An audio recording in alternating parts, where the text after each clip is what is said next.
Ici le quart. Une flotte fantôme qui change de pavillon du jour au lendemain, un client qu'on n'a pas vérifié à temps. Dans la grande plaisance, ce qu'on ignore finit toujours par coûter cher. Chaque matin, le quart vous donne les 5 minutes essentielles sur les sanctions internationales, la conformité maritime et la géopolitique pour que vous avanciez en connaissance de cause. Voici le briefing du jour. Tour d'horizon.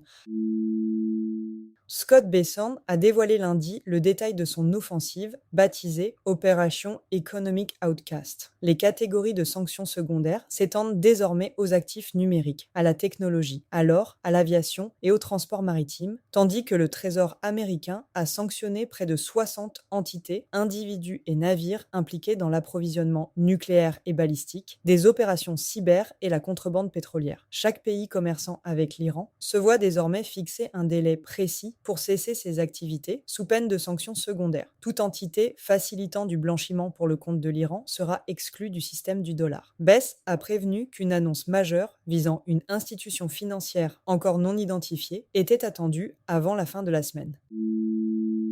Ironie du calendrier, l'agence semi-officielle iranienne MER a annoncé samedi qu'un accord avait été trouvé avec Oman sur un plan de circulation dans le détroit d'Ormuz, 2 jours avant que Donald Trump ne menace de bombarder le pays s'il se met en travers des négociations. Des démocrates du Congrès, dont le sénateur Tim Kaine, préparent une résolution de guerre pour interdire toute action militaire contre Oman dès la rentrée du Sénat. Au Yémen, la campagne Houthi s'étend désormais à Mocha, port majeur sous contrôle gouvernemental sur la côte de la mer Rouge. Une extension géographique jugée par les analystes comme la plus sérieuse escalade du conflit depuis la trêve de 2022. Le bilan reste disputé. Les Houthis revendiquent des centaines de victimes côté gouvernemental, un chiffre que Sanaa refuse de confirmer officiellement. Candidate, plongée.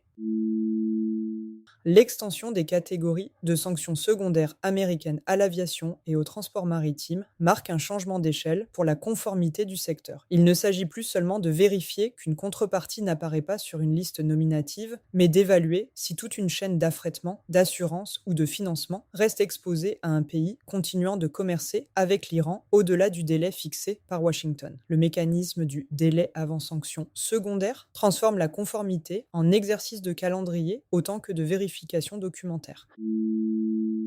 Perspective à surveiller, identité de l'institution financière visée par la annonce majeure, promise par Bessent d'ici la fin de semaine, et sort de la résolution du sénateur Kane sur Oman. C'était le quart. Restez informés, c'est rester couvert. Toutes les sources citées sont disponibles dans les notes de cet épisode. Bonne mer et à demain.